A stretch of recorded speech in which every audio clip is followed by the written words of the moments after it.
Ցավոք սրտի ապրում ենք հայ ժողովրդի համար ոչ այնքան ցանկալի ժամանակներ։ Բայց երևի թե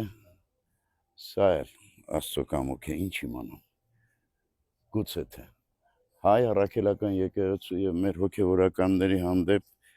պատմությունից քիչ թե շատ գիտեմ, ունեցել ենք տարբեր նվաճողների կողմից, ցարական իշխանության կողմից, բոլշևիկյան իշխանության կողմից, բայց որ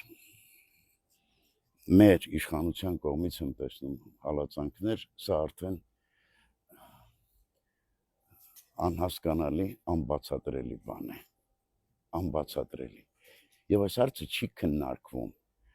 այն դաշտ չի կարելի տանել, որ բա այսպես, բա նա, բա այս, բա այն, այս հարցը չի քննարկվում եւ վերջ, նույնիսկ սահմանադրության մեջ չի տեղավորվում սա, ոչ մի ձևով, սա անաստվածային դարաշրջան է, անաստված դարաշրջան է մեզ համար, դիմանալ է պետք, սա էլ կանցնի, դիմանալ է պետք, բայց համարում եմ, որ սա շատ ստոր բան է, ինչ արվում է հայ առաքելական եկեղեցու եւ նրա գործիչների, նրա հոգեվորականների